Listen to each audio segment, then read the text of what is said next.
വിമർശിക്കാൻ ആളുകളുണ്ട്, പക്ഷെ നന്മയുടെ കൈപിടിക്കാൻ ആളുകളില്ല. സഹോദരങ്ങളെ, എവിടെ തിന്മയ്ക്ക് വേണ്ടി? അതുകൊണ്ട് എൻ്റെ പൊന്നു ചെറുപ്പക്കാരോട് ഞാൻ മുന്നറിയിപ്പ് നൽകുക, തിന്മയ്ക്ക് വേണ്ടി ഒരുമിച്ച് കൂടരുത്. ഗാനമേള നടത്താൻ, ആഭാസം നടത്താൻ, നാടകം നടത്താൻ, ഇതിനൊന്നും വേണ്ടി ഒരുമിച്ച് കൂടരുത്. അങ്ങനെ ഒരുമിച്ച് കൂടിയ ആളുകൾ എവിടെയുണ്ടോ ആ നാടിനെ അള്ളാഹ് നശിപ്പിച്ചിട്ടുമുണ്ട്. ഖുർആൻ ഞാൻ പറഞ്ഞല്ല, എന്നെ തുറിച്ചു നോക്കണ്ട. നിങ്ങൾ എന്നെ തുറിച്ചു നോക്കണം എന്തിനാ? എന്നെ തുറിച്ചു നോക്കണ്ട, അള്ളാഹ് പറഞ്ഞ, ഞാൻ പറഞ്ഞല്ല. അള്ളാഹുവിന്റെ വിശുദ്ധമായ ഖുർആനിൽ ഒരു സമൂഹമുണ്ട്, സമൂദ് ഗോത്രം. ആരാ സമൂദ് ഗോത്രം എന്നറിയോ? അലം തറ കൈഫ ഫഅല റബ്ബുക ബിആദ് ഇറമ ദാത്തിൽ ലിമാദിൽ ലതി ലം യുഖ്ലഖു മിഥ്ലുഹാ ഫിൽ ബിലാദ്. അള്ളാഹുവിന്റെ ഖുർആൻ പറയുന്നു, അവർക്ക് സമാനമായ ഒരു ജനതയെ ഞാൻ ഇവിടെ സൃഷ്ടിച്ചിട്ടില്ല. കൈവിരലുകൾ കൊണ്ട് പാറക്കെട്ടുകൾ തുറന്നു മാറ്റിയിട്ട് ആ പാറക്കെട്ടുകളുടെ ഉള്ളിൽ ഏറ്റവും വലിയ മണിസൗധങ്ങൾ പണിത നാട്ടുകാരാ. ആ നാട്ടുകാര് സമൂദ് ഗോത്രത്തെ അല്ലാഹു ഒരു ഇടിമുഴക്കം കൊണ്ട് നശിപ്പിച്ചു കളഞ്ഞു. എന്താ കാരണമെന്നറിയോ? അള്ളാന്റെ ഖുർആൻ തന്നെ പറയട്ടെ, ആ സമൂഹത്തെ ഒരൊറ്റ ഇടിമുഴക്കം വന്നപ്പോ ഈത്തപ്പന മരങ്ങൾ ചത്തുമലച്ചതുപോലെ അവർ ഈ ഭൂമിയുടെ മുകളിൽ ചത്തുമലച്ച് കിടന്നെങ്കിൽ ആ ദുരന്തത്തിന്റെ കാരണം എന്താ? അള്ളാന്റെ ഖുർആൻ തന്നെ പറയട്ടെ, വകാന ബിൽ മദീനതി തിസ്അതു റഹതിൻ യുഫ്സിദൂന ഫിൽ അർളി വലാ യുസ്ലിഹൂൻ. വകാന ഫിൽ മദീന, ആ പട്ടണത്തിൽ ഉണ്ടായിരുന്നു, സമൂദ് ഗോത്രത്തിന്റെ നാട്ടിലുണ്ടായിരുന്നു, പൊന്നു ചെറുപ്പക്കാരെ, തിസ്അതു റഹതിൻ 9 വിഭാഗത്തിൽപ്പെട്ട യുവാക്കൾ ഉണ്ടായിരുന്നു. അവരുടെ ജോലി എന്താ? യുഫ്സിദൂന ഫിൽ അർളി, ആ നാട്ടിലെ സർവ്വ കുഴപ്പത്തിന്റെ മുമ്പിലും അവരുണ്ടാകും. വലാ യുസ്ലിഹൂൻ, ഒരു നന്മയുടെ ഭാഗത്ത് അവരുണ്ടാവുകയില്ല.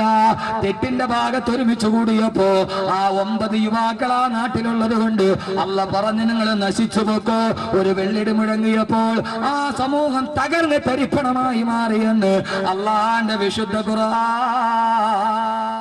അതുകൊണ്ട് പൊന്നു സഹോദരങ്ങളെ, ഹൃദയത്തിൽ തൊട്ടിട്ട് ഞാൻ പറയുകയാ, ഈ വിനീതനെ വല്ലാതെ സ്നേഹിച്ച എന്റെ സഹോദരങ്ങളോട്, എന്റെ പ്രിയപ്പെട്ട ചെറുപ്പക്കാരോട് ഞാൻ ഇന്ന് എന്റെ ബഹുമാനനായ സുഹൃത്ത്, എന്റെ പ്രിയപ്പെട്ട സുഹൃത്ത് യൂസുഫിന്റെ മിസ്ബാഹ് പർദാ പാലസിൽ പോകുമ്പോ 20 വയസ്സുള്ള ഒരു ചെറുപ്പക്കാരൻ ഓടി വന്ന് എന്റെ കയ്യിൽ പിടിച്ചിട്ട് പറഞ്ഞു, ഉസ്താദേ ദുആ ചെയ്യണം. ഉമ്മാന്റെ അസുഖം മാറാനല്ല, വാപ്പയ്ക്ക് ജോലി കിട്ടാനല്ല, അവന് സമ്പന്നനാവാനല്ല. 20 വയസ്സുള്ള പൊന്നുമോനോട് ഞാൻ ചോദിച്ചു, എന്തിനാ ദുആ ചെയ്യേണ്ടത്? അദ്ദേഹം പറഞ്ഞു, ഉസ്താദേ ആഖിറത്തിന് വേണ്ടി ദുആ ചെയ്യണം, ആഖിറത്തിന് വേണ്ടി ദുആ ചെയ്യണം, ആഖിറത്തിന് വേണ്ടി ദുആ ചെയ്യണം. ഇതാണ് യഥാർത്ഥ ചെറുപ്പക്കാരനെങ്കിൽ, അവനാണ് ചരിത്രത്തിന്റെ ശില്പിയെങ്കിൽ, അവനെ ഓർത്തിട്ടാണ് ചരിത്രം കാത്തു നിൽക്കുന്നതെങ്കിൽ, അവന് വേണ്ടിയാണ് ചരിത്രം പറക്കുന്നതെങ്കിൽ, 20 വയസ്സുള്ള യുവാവ് ഉസ്താദേ ആഖിറത്തിന് വേണ്ടി ദുആ ചെയ്യണമെന്ന് പറയുമ്പോ, പൊന്നു സഹോദരാ, ഈ പ്രഭാഷണം കഴിയുമ്പോ ഇതേവരെ മോശമായ കൂട്ടുകെട്ടുണ്ടോ മാറ്റുക, മോശമായ കൂട്ടുകാരനോട് വിട പറയുക, എന്നിട്ട് 3ാമത്തെ കൂട്ടുകാരനെ ഏറ്റെടുക്കുക. 3ാമത്തെ കൂട്ടുകാരനാരാ? മിനൻ നബീന, അല്ലാഹുവിന്റെ പ്രവാചകന്മാർ. ആ പ്രവാചകന്മാരോട് കൂട്ടുകൂടുക. പെട്ടെന്ന് ഞാൻ പറയുകയാണ്, 4ാമത്തെ കൂട്ടുകാരനാരെന്നറിയോ? അള്ളാന്റെ പ്രവാചകന്മാരെ സ്നേഹിക്കണം, അവര് പറഞ്ഞ ദൗത്യം ഏറ്റെടുക്കണം. പ്രവാചകന്മാരെ സ്നേഹിക്കേണ്ടത് എങ്ങനെയാ? അവര് ചെയ്ത ദൗത്യം ഏറ്റെടുക്കണം. അള്ളാഹുവിന്റെ മാർഗത്തിലേക്ക് ജനങ്ങളെ ക്ഷണിക്കണം.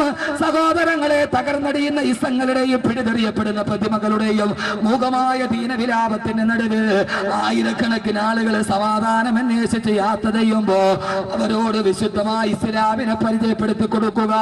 അതാണ് പ്രവാചകന്മാരോടുള്ള കൂട്ടുകെട്ട്. സമയത്തിന്റെ പരിമിതി കൊണ്ട് പെട്ടെന്ന് പറയട്ടെ, 4ാമത്തെ കൂട്ടുകാരനാരാ? സിദ്ദീഖീങ്ങളെ, സത്യം പറയുന്നവരെ കൂട്ടുകാരനാക്കണം. പച്ചക്കള്ളം പറയുന്നവന്റെ കൂടെ പോകരുത്. നാവെടുത്ത് വലത്തോട്ട് വെച്ചാ അവൻ കള്ളമേ പറയൂ, അവന്റെ കൂടെ കൂടരുത്. നീ ലോകത്തിലെ ഏറ്റവും വലിയ അപകടത്തിൽ പോവും. യാ അയ്യുഹല്ലദീന ആമനു തഖുല്ലാഹ് വകൂനൂ മഅസ്സാദിഖീൻ. ഓ സത്യവിശ്വാസികളെ, സത്യം പറയുന്ന അല്ലാഹുവിന്റെ പ്രവാചകന്മാർ, അല്ലാഹുവിന്റെ പ്രിയപ്പെട്ട കൂട്ടുകാർ, അവര് സത്യം പറയുന്നവരാ.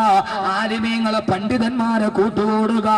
അഞ്ചാമത്തെ കൂട്ടുകാരന് സിദ്ദീഖീങ്ങളോട് കൂട്ടുകൂടുക. അല്ലാഹു തൗഫീഖ് നൽകട്ടെ. മൂന്നാമത്തെ കൂട്ടുകാരനാരാ? നബിയീന. നബിമാരോട് കൂട്ടുകൂടണം. നബിമാരോട് കൂട്ടുകൂടുവോ? ഒന്ന് ഉറക്കെ പറയും. നബിമാരോട് കൂട്ടുകൂടുവോ? അതിന് കൂട്ടുകൂടാൻ നബിമാർ ഇവിടെ ഉണ്ടാ? ഏതൊരു നബിയെ കാണിച്ചു തരാൻ പറ്റുമോ? ഇല്ല. അപ്പൊ എന്ത് ചെയ്യണം? ഞാനൊരു വഴി പറഞ്ഞ രക്ഷാല ചെയ്യുവോ? നബിമാരല്ലേ ഇല്ലാത്തതുള്ളൂ, പ്രവാചകന്മാരുടെ അനന്തരാവകാശികളുണ്ട്, അവരോട് കൂട്ടുകൂടി. ആരോട്? പ്രവാചകന്മാരുടെ അനന്തരാവകാശികളാരാ? മിക്കവാറും ബയർത്ത് തന്നെ എൻ്റെ 2 കിലോ കുറയും തോന്നുന്നു. ഈ ബയർപ്പ് പോയിട്ട് തന്നെ ഞാൻ 2 കിലോ കുറയും. എന്റെ പ്രിയപ്പെട്ട സഹോദരങ്ങളെ, പ്രവാചകന്മാരുടെ അനുയായികളാരാ? അല്ലുലമാ വറസത്തുൽ അംബിയാ. ഉലമാക്കൾ പ്രവാചകന്മാരുടെ അനന്തരാവകാശികളാണ്. അതുകൊണ്ട് പ്രവാചകന്മാരുടെ അതേ ദൗത്യം ഏറ്റെടുത്തവരാണ് ആലിമീങ്ങൾ, പള്ളിയിലെ ഇമാമീങ്ങൾ, ഖത്തീബന്മാർ, ഖാദിമാർ, അഹ്ലു ബൈത്ത്. അവരോട് സുഹബത്ത് വെക്കുക, അവരോട് സ്നേഹം വെക്കുക, അവരോട് മഹബത്ത് വെക്കുക. അല്ലാഹു തൗഫീഖ് നൽകട്ടെ. അല്ലാഹു തൗഫീഖ് നൽകട്ടെ. ആലുന്നബിയ്യി ദരീഅതി മിന്നി ഇലൈക വസീലതി. ഇമാം ശാഫി റളിയല്ലാഹു അൻഹു പറഞ്ഞു, അല്ലാഹുവിന്റെ റസൂലിന്റെ അഹ്ലു ബൈത്ത് അല്ലാഹുവേ നിന്നിലേക്ക് എത്താനുള്ള വസീലയാണ്. ആ വസീല ഉലമാക്കളെ സ്നേഹിക്കണം. ഇൻഷാ അല്ലാഹ് സ്നേഹിക്കുമോ? സ്നേഹിക്കും ഇൻഷാ അല്ലാഹ്. അപ്പൊ കൂട്ടുകാരനെ ആഴ്ചയിൽ ഒരിക്കലെങ്കിലും കാണണ്ടേ? വെള്ളിയാഴ്ച പോകുമ്പോൾ ഖാദി ഉസ്താദിന്റെ കയ്യിൽ പിടിച്ചിട്ട് ഒന്ന് മുസാഫഹത്ത് ചെയ്ത് ദുആ ചെയ്യണേന്ന് പറഞ്ഞിട്ട് വരി. ഇനി സന്മനസ്സുണ്ടെങ്കിൽ ഒരു കൈമടക്കം കൂടെ കൊടുത്തേക്ക്. അത് കുഴപ്പമൊന്നുമില്ല, നമുക്ക് അഹങ്കാരമൊന്നുമില്ല. ആട്ടർ ചെന്നാലും തിരിഞ്ഞു. എന്റെ പ്രിയപ്പെട്ട സഹോദരങ്ങള്, ഉസ്താദിന്റെ സാധിച്ചിരിക്കുന്നു. വെള്ളിയാഴ്ച ഒന്ന് ഉസ്താദിനെടുക്കലും ഒന്ന് ദുആ ചെയ്യണം. ഉസ്താദെ എന്താ പറച്ചിലിന്റെ എന്നറിയോ? 5 വഖത്ത് നിസ്കാരം കഴിഞ്ഞ് ഇമാമിങ്ങൾ ദുആ ചെയ്യൂല, അല്ലാഹുവേ വലിമൻ ഔസാനാ ബിദ്ദുആ, ആരൊക്കെ ഞങ്ങളോട് ദുആ കൊണ്ട് വസിയത്ത് ചെയ്തോ അവർക്കൊക്കെ. അപ്പൊ നമ്മളും അതിൽ പെട്ടില്ലേ? നമുക്കൊരു വാക്കല്ലേ ഉള്ളൂ. അതുകൊണ്ട് അവരെ സ്നേഹിക്കുകയും അവരോട് മഹബത്ത് വെക്കുകയും ആലിമ്യങ്ങളോട് സ്നേഹം ഉണ്ടാകുകയും അല്ലാഹു തൗഫീഖ് നൽകട്ടെ. അപ്പൊ നിങ്ങൾക്ക് സ്നേഹം ഉണ്ടാകണമെങ്കിൽ എന്ത് ചെയ്യണം?